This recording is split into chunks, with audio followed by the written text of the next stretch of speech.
So next we move on to the finger food diet, and you all told me that someone with Alzheimer's might possibly be a candidate for a finger food diet, just a way to improve their access to food and their dignity of eating or feeding themselves.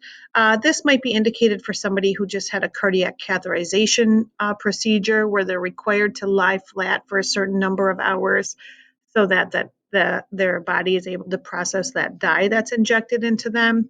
It's basically, without having to handle utensils. So things like a sandwich, a cookie, apple that's cut up. Nothing with gravy, sauces, not too gooey, slippery, can be nutritionally adequate.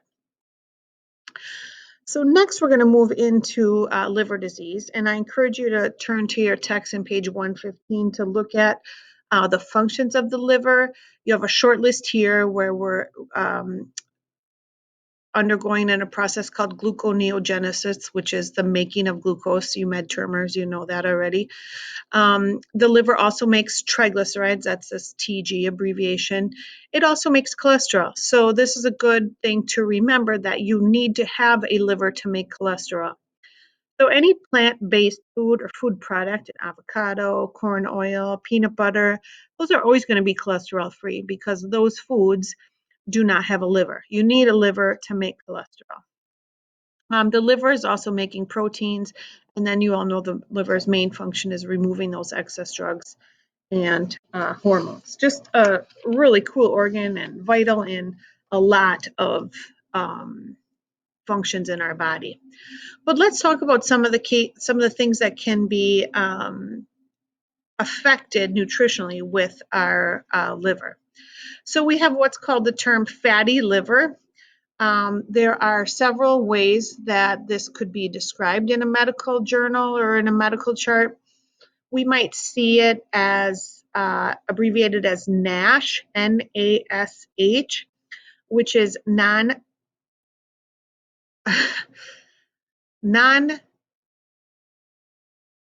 am I blanking here?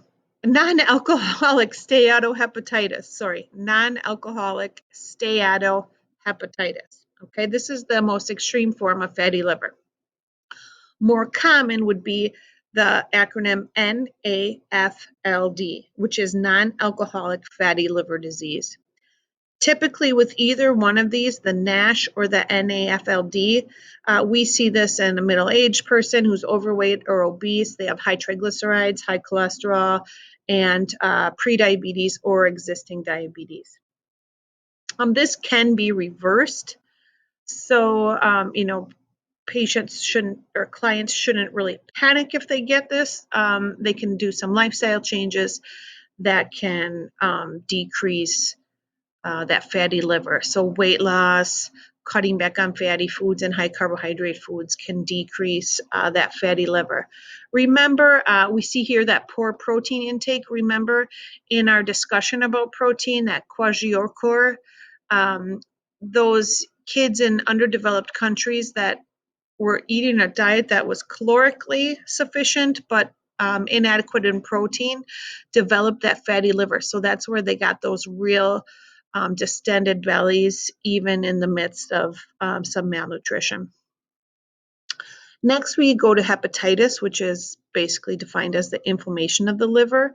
And this can occur due to alcohol, viruses, drugs, and toxins. And malnutrition risk is high with hepatitis. So we want to make sure these folks are on a high calorie, high protein diet. And then fat soluble vitamins as well. Some of the symptoms of hepatitis could be nausea, anorexia, weight loss, weakness, iron deficiency anemia, stomach pain, esophageal varices, which is basically like varicose veins in the esophagus, and then steatorrhea, Steatorrhea, which is excess fat in the feces. And then cirrhosis is advanced liver disease. And you can read more about the M&T for cirrhosis on page 116 in your text. This is where the liver cells are going to harden and die. The most advanced form of liver disease, and it's unable to be reversed. Some of the symptoms we see are ascites, which is holding of fluid around the belly. Jaundice, that's yellow